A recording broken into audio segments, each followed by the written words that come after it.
آج ہماری مسجدیں ویران ہے، تم روتے ہو مسجدیں توڑی جا رہی ہے، مسجدیں چھینی جا رہی ہے، تم پریشان ہوتے ہو۔ آج مسلمانوں کو ستایا جا رہا ہے، مسلمان سے زیادہ کوئی مظلوم نہیں ہے، جبکہ مسلمانوں کی شان کیا ہے؟ اٹھاؤ، قرآن میرا رب فرماتا ہے وَلَا تَهِنُوا وَلَا تَحْزَنُوا وَأَنْتُمُ الْأَعْلَوْنَ إِن كُنتُم مُؤْمِنِينَ۔ اللہ فرماتا ہے تم گھبراؤ نہیں، تم پریشان نہ ہو، تم ہی سربلند ہو اگر تم مومن ہو۔ معلوم کیا ہوا؟ ہم مومن اپنے آپ کو کہلاتے تو ہے لیکن مومن کامل نہیں ہے، کیونکہ سربلندی تو ہمارا مقدر ہے۔ ارے حالات کا رونا مت رو، ان چیزوں میں مت پڑو۔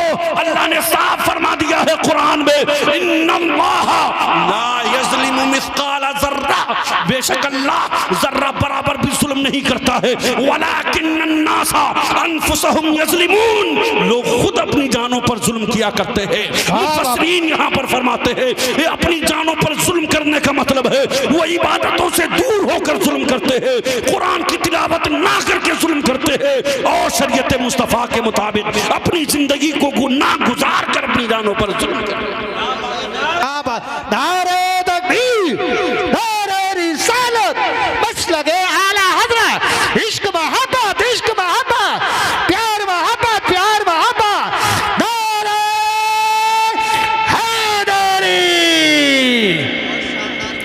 غور کریں مسلمانوں، آج ہم اور آپ رونا روتے ہیں کہ ہائے مسلمانوں پر ظلم ہو رہا ہے، مسلمانوں کی موب لنچنگ ہو رہی ہے، مسلمان کاٹا جا رہا ہے، مسلمان مارا جا رہا ہے، اس کی ماں بہنوں کی عصمت دری کی جا رہی ہے، ہمارے گھروں کو جلایا جا رہا ہے۔ ارے یہ حالات کا رونا مت رو، اپنی ذات کو پہچانو، اپنے مقصد سے بھٹک چکے ہو، اس مقصد کو اپنا لو جس مقصد کے لیے دنیا میں آئے ہو۔ ایک ٹارگٹ اللہ نے ہمیں اور آپ کو عطا کیا ہے، ایک مقصد، ایک ریزن دے کر دنیا میں بھیجا ہے۔ وہ مقصد کیا ہے؟ وہ مقصد زندگی کا اللہ نے بیان فرما دیا، وَمَا خَلَقْتُ الْجِنَّ وَالْإِنسَ إِلَّا لِيَعْبُدُونَ۔ اللہ فرماتا ہے ہم نے انسانوں کو اور جناتوں کو محض اپنی عبادت کے لیے پیدا فرمایا ہے، لیکن آج اللہ تعالیٰ نے ہمیں اور آپ کو تو اپنی عبادت کے لیے پیدا فرمایا تھا، لیکن آج ہم اور آپ اس عالم شہادت میں آ کر کے جس کے بارے میں کہا گیا ہے کہ دنیا ایک کھیتی ہے،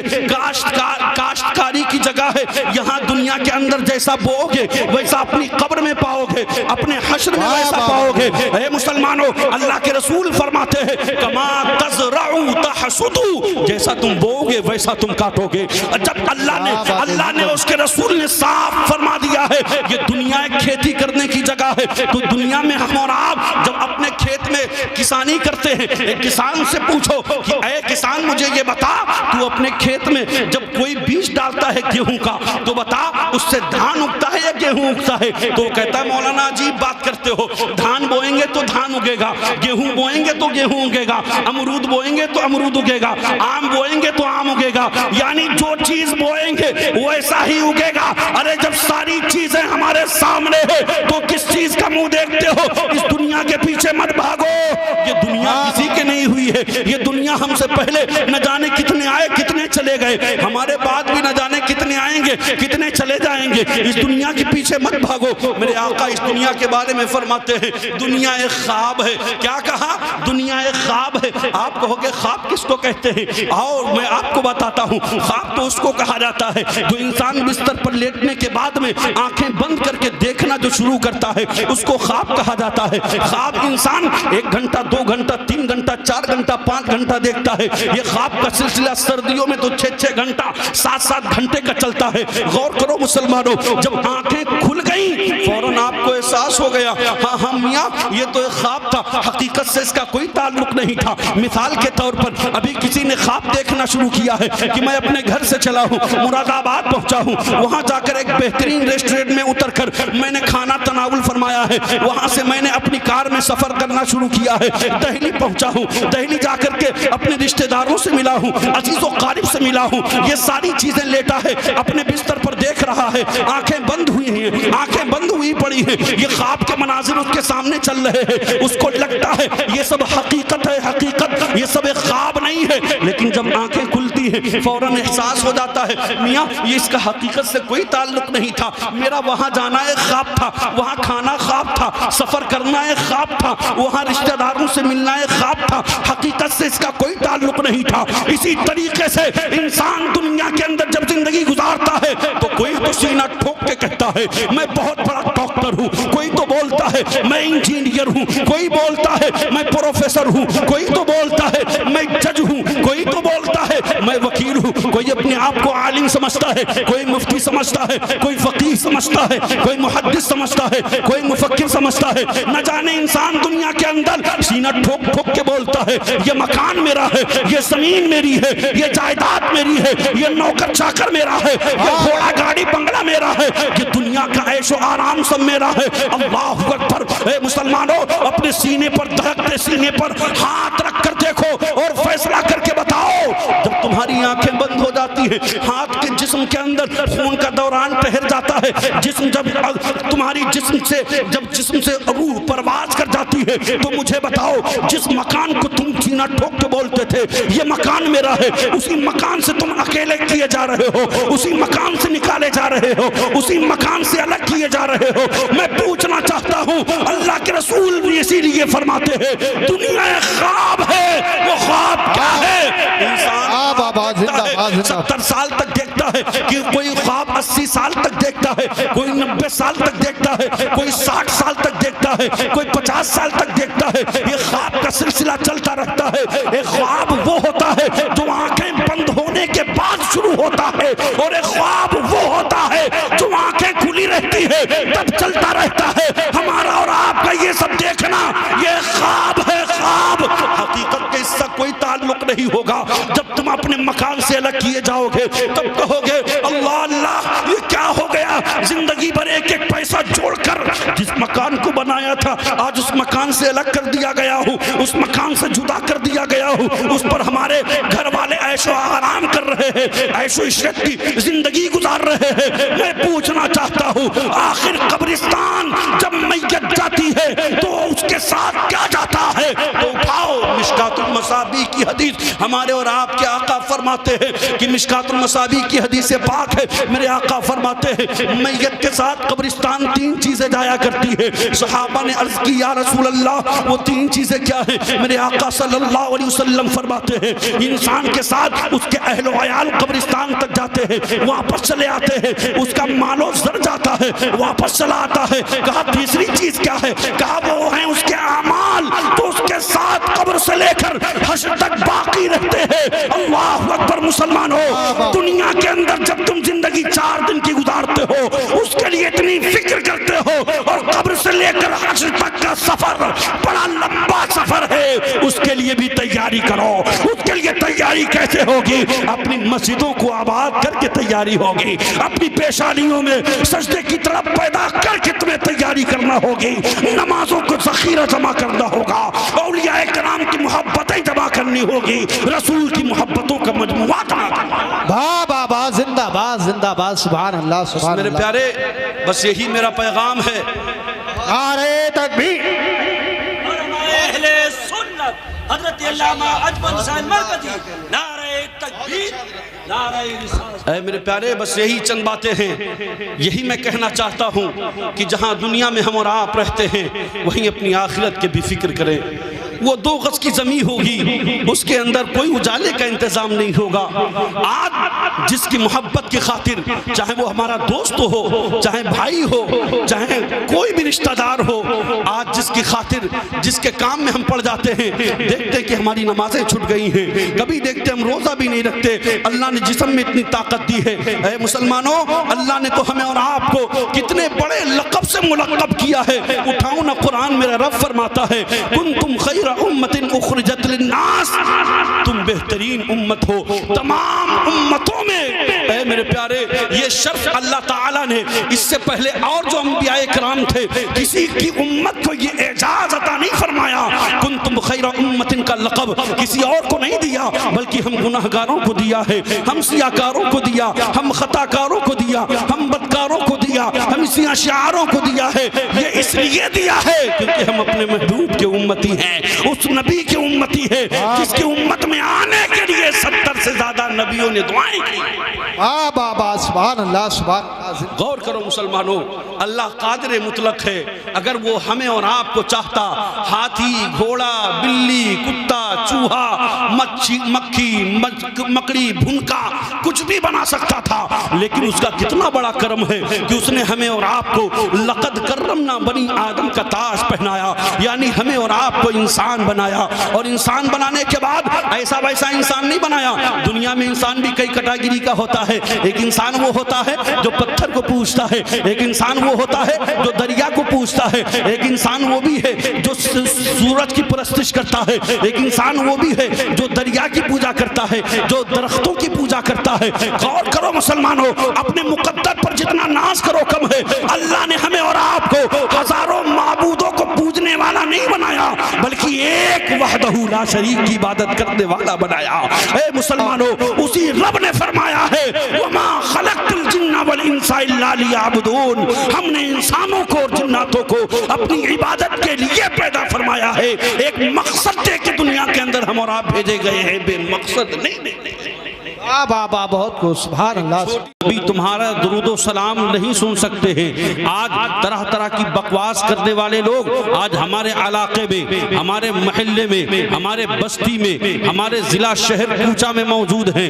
آج ایسے لوگ دیکھنے کو مل سکتے ہیں، انہیں دیکھا جا سکتا ہے جو نبی کا دیا کھاتے تو ہیں، نبی کا دیا پہنتے اوڑھتے تو ہیں، زندگی تو بسر کرتے ہیں، اپنے آپ کو مسلمان کہتے ہیں. لیکن جب باری آتی ہے نبی پر صلاۃ و سلام پڑھنے کی تو کوئی تو کہتا ہے نبی کہاں مدینہ منورہ میں، تمہارے سلام کو کیسے سن سکتے ہیں، یہ بولی بولنے والے ہیں. تو وہیں پر ایک بولی بولنے والا بریلی کی بولی بولتا ہے اور کہتا ہے مصطفیٰ جان رحمت پہ لاکھوں سلام، شمع بس میں ہدایت پہ لاکھوں سلام، شہر یار ارم تاجدار حرم نو بہار شفاعت پہ لاکھوں سلام. ایک بولی بولنے والا یہ بول رہا ہے، دوسری طرف بولی بولنے والا بولتا ہے نبی پر صلاۃ و سلام مت پڑھو. اے لوگوں، میں پوچھنا چاہتا ہوں، اب انسان چاہے ملک ہندوستان میں رہے، چاہے ملک برطانیہ میں رہے، چاہے ہائی لینڈ میں رہے، چاہے انگلینڈ میں رہے، دنیا کے جس خطے میں چاہے رہے، مشرق و مغرب میں ہو، شمال و جنوب میں ہو، پورب و پچھم میں ہو، اتر و دکن میں ہو، دنیا کے جس خطے میں ہو، چاہے خشک و تر میں ہو، چاہے بحر و بر میں ہو،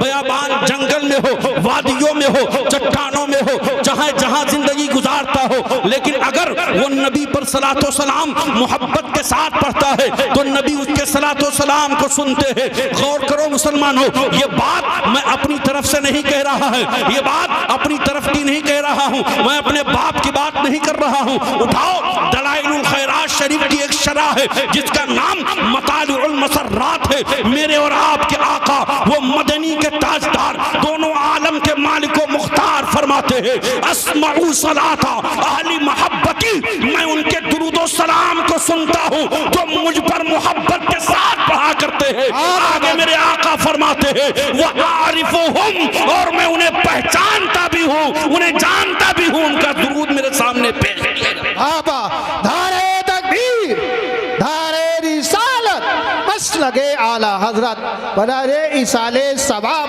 زندہ باد. مسلمانوں غور کرو، یہ تو میرے نبی کی سماعت کی بات ہے. اگر سماعت ہی دیکھنا ہے ہمارے اولیاء کرام کی سماعت کو دیکھو. ایک اللہ کے ولی ہے جنہیں ہند کا راجہ مہاراجہ سرکار خواجہ غریب نواز کے نام سے جانا اور پہچانا جاتا ہے. ملک خراسان کی وادیوں میں چٹانوں میں بیٹھ کر محو عبادت ہے، عبادت و ریاضت میں مصروف ہے، اللہ کی عبادت و ریاضت کر رہے ہیں. ایک پکارنے والا بغداد کی دھرتی سے کھڑے ہو کر منبر پر آواز دیتا ہے قدمی حاضی علی رقبتی کل ولی اللہ، میرا یہ قدم تمام اولیاء اللہ کی گردنوں پر ہے. غور کرو مسلمانوں، بغداد کی دھرتی سے پکارنے والے نے پکارا ہے اور سننے والا ملک خراسان کی وادیوں میں چٹانوں میں بیٹھ کر اللہ کی عبادت اور ریاضت میں لگا ہوا ہے. یہ بھی اللہ والا ہے، یہ بھی اللہ والا ہے. غور تو کرو مسلمانوں.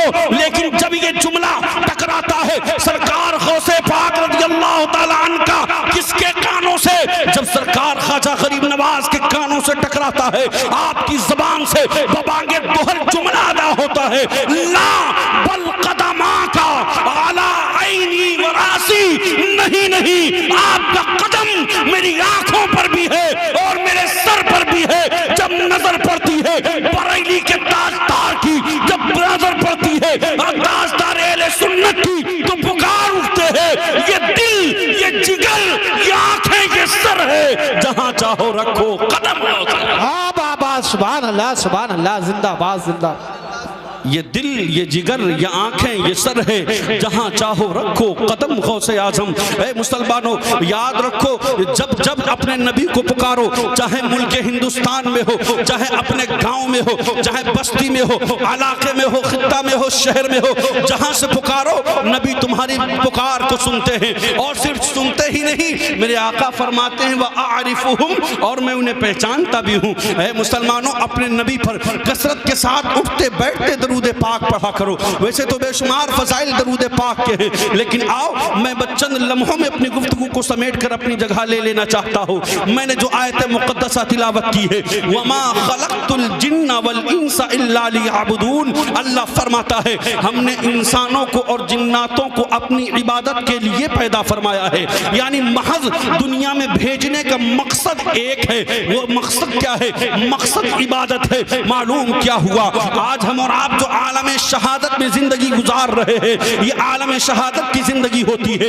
انسان کے کئی زندگی کے مراحل ہوا کرتے ہیں، علماء کرام کی خاص توجہ چاہتا ہوں۔ انسان سب سے پہلے عالم ارواح میں تھا، یعنی روحوں کی دنیا میں تھا۔ اللہ تعالیٰ نے قیامت کی صبح تک آنے والی روحوں کو پیدا فرما رکھا ہے۔ انسان سب سے پہلے عالم ارواح میں تھا، وہاں سے اللہ کے حکم سے منتقل ہو کر باپ کی پشت میں رکھا گیا۔ وہاں انسان ایک زندگی اپنے باپ کی پشت میں گزارتا ہے، چند قطروں کی شکل میں منتقل فرما کر اللہ تعالیٰ ایک زندگی اس بچے کو اس کی ماں کے شکم میں عطا کرتا ہے۔ جو انسان 6 سے 9 مہینہ سے 12 مہینہ تک ایک بچہ اپنی ماں کے شکم میں زندگی گزارتا ہے، دیکھو انسان 3 مرحلے سے گزر چکا ہے۔ سب سے پہلا مرحلہ عالم ارواح تھا، دوسرا مرحلہ باپ کی پشت تھی، تیسرا مرحلہ ماں کا شکم ہے، ماں کا پیٹ ہے۔ ان 3 زندگیوں کا کوئی حساب و کتاب نہیں ہوگا۔ اور دنیا میں آنے کا مقصد کیا ہے؟ دنیا میں آنے کا ریزن کیا ہے؟ ارے اٹھاؤ نا قرآن، میرا رب فرماتا ہے یا ایھا الذین آمنوا اتقوا اللہ ولتنظر نفس ما قدمت لغد، یعنی کہ ہمیں اور آپ کو اللہ نے دنیا میں جو بھیجا ہے وہ کسی اور کام کے لیے نہیں بھیجا ہے، بلکہ کل کی تیاری کے لیے بھیجا ہے۔ ہمیں اور آپ کو غور و فکر کرنا چاہیے، ہم تو کل کی تیاری کے لیے دنیا میں آئے ہیں۔ اے مسلمانوں کل کی تیاری کیا ہے؟ کل کیا ہوگا؟ کل قیامت آئے گی، دنیا فنا ہو جائے گی، ہر ایک چیز کا حساب و کتاب ہوگا، ذرے ذرے کا حساب و کتاب ہوگا، اور وہ میدان محشر قائم ہوگا جہاں نفسی نفسی کا عالم ہوگا۔ نہ بیٹا باپ کا ہوگا، نہ باپ بیٹے کا ہوگا، نہ بیٹی ماں کی ہوگی، نہ بیٹی ماں کی ہوگی، کوئی کسی کا پرسان حال نہیں ہوگا۔ یاد رکھو مسلمانوں، آج چوراہوں کی زینت کھڑے ہو کر ہم اور آپ بنتے ہیں، لیکن جب حی علی الصلاۃ حی علی الفلاح کی صدائیں ہمارے کانوں کی دہلیز تک ٹکراتی ہے، لیکن ہمارے سروں پہ جو تک نہیں رہیں گا۔ کسی مثال دے دوں اس کے بعد اپنی جگہ لے لیتا ہوں، میرا وقت واقعی زیادہ ہو گیا ہے، اتنا وقت نہیں چاہیے تھا مجھے، لیکن وقت زیادہ ہو گیا ہے۔ ایک چھوٹی سی مثال دیکھ لے۔ مثال کے طور پر مجھے آپ بڑی ایمانداری کے ساتھ اور بڑی تیزی کے ساتھ یہ بتا دیجئے کہ سب سے پہلے جب موبائل لانچ ہوا تھا تو کون سا موبائل تھا؟ اتنا لمبا موبائل تھا، نہ اس کے اندر SMS کا سسٹم تھا، نہ آئیڈیو کا سسٹم تھا، نہ ہی ریڈیو کا سسٹم تھا، نہ ہی ویڈیو کا سسٹم تھا، نہ Chrome, Google, WhatsApp, Facebook, Twitter, یہ ساری چیزیں کچھ نہیں چلا کرتی تھی۔ میں پوچھنا چاہتا ہوں آخر وہ کس لیے بنایا گیا تھا؟ اس کو ایجاد کرنے والے نے کس لیے ایجاد کیا تھا؟ تو آپ کہو گے مولانا بڑی عجیب بات کرتے ہو، جب اس میں SMS کا بھی سسٹم نہیں تھا، آئیڈیو ویڈیو کا بھی سسٹم نہیں تھا، انٹرنیٹ کا زور وہ نہیں تھا، لیکن بنانے والے نے اس کو اس مقصد کے لیے بنایا تھا تاکہ انسان اگر یہاں بات کرے تو اپنی گفتگو کو، اپنی آواز کو رامپور چاہے یا مراد آباد چاہے یا دلی چاہے یا میرٹھ چاہے، جہاں چاہے اپنی آواز کو پہنچا سکتا ہے۔ اے مسلمانوں، بنانے والے نے اس مقصد کے لیے بنایا تھا، لیکن آج جب زمانہ ترقی کیا اس کے اندر آئیڈیو کا سسٹم آ گیا، ویڈیو کا سسٹم آ گیا، اور ترقی کیا اس کے اندر FM ریڈیو کا سسٹم آ گیا، اور ترقی کیا اس کے اندر گوگل کروم جیسی چیزیں آ گئی، اس کے اندر نہ جانے کیسی کیسی اپلیکیشنز آ گئی، کیسے کیسے گیمز اس میں لانچ کر دیے گئے. میں پوچھنا چاہتا ہوں آج بھی اگر آپ اپنے فون میں اپنے موبائل کے اندر اپنا نیٹ چلائیں, ویڈیو چلائیں, آئیڈیو بجائیں, کوئی بھی چیز استعمال کریں, لیکن جیسے ہی کسی کا فون آتا ہے, کسی کی کال آتی ہے, فوراً اسکرین پر نمبر ظاہر ہو جاتا ہے. آخر یہ کیا وجہ ہے؟ وہ موبائل تم کو یاد دلاتا ہے گویا کہ اے بنانے والے نے مجھے جس مقصد کے لیے بنایا تھا, اے انسان تو مجھے آئیڈیو میں یوز کر رہا ہے, ویڈیو میں استعمال کر رہا ہے, انٹرنیٹ چلا رہا ہے, یہ ساری چیزیں چلا رہا ہے. چلتے چلتے ساتھ میں یہ بھی یاد دلاتا ہے مجھے بنانے والے نے ان ساری چیزوں کے لیے نہیں بنایا تھا, بلکہ جو مقصد کے لیے بنایا تھا وہ ایک دم سامنے ابھر کر آ جاتا ہے. آپ انٹرنیٹ چلاؤ رک جاتا ہے, آپ ویڈیو چلاؤ رک جاتی ہے, آئیڈیو بجاؤ رک جاتی ہے, ساری چیزیں رک جاتی ہے. اے مسلمانوں, ہمیں اور آپ کو اللہ نے دنیا کے اندر عبادت کے لیے پیدا فرمایا ہے. جب عبادت کے لیے آواز آتی ہے حی علی الصلاۃ, آؤ نماز کی طرف, حی علی الفلاح, آؤ کامیابی کی طرف, تو بتاؤ مجھے کتنے ہیں جو اپنے چوراہوں کی زینت کو چھوڑ کر مسجدوں میں سجدہ ریز ہو کر اپنے رب کی وحدانیت کا اقرار کرتے ہیں. اے مسلمانوں, آج مسلمانوں کی تنزلی کا سب سے بڑا راز یہی ہے کہ وہ اپنے مقصد سے بھٹک چکا ہے, اور جب تک کہ وہ راہ راست کو اختیار نہیں کرے گا, اپنے مقصد پر گامزن نہیں ہوگا, تب تک وہ کامیاب نہیں ہو سکتا. واہ واہ واہ, سبحان اللہ سبحان کیونکہ اللہ. اللہ کا یہ بھی فرمان ہے ان اللہ لا یتغیر ما بقوم حتی بانفسہم. اللہ فرماتا ہے بے شک اللہ اس قوم کی حالت کو کبھی نہیں بدلتا جو قوم خود کو نہ. سمجھ رہے ہیں آپ؟ بس انہی گفتگو کے ساتھ, انہی الفاظ کے ساتھ میں رب کی بارگاہ میں دل سے دعا گو ہوں کہ پروردگار عالم مجھ گناہگار کے بولنے میں قصداً سہواً لفظاً مانن خامی کسی طرح کی ہو گئی ہو تو اپنے حبیب صلی اللہ تعالیٰ علیہ وسلم کے صدقے میں اسے معاف فرما کر اپنی بارگاہ میں شرف قبولیت عطا فرمائے. سب پڑھ لیجئے استغفر اللہ ربی من کل ذنب واتوب الیہ وما علینا الا البلاغ. السلام علیکم.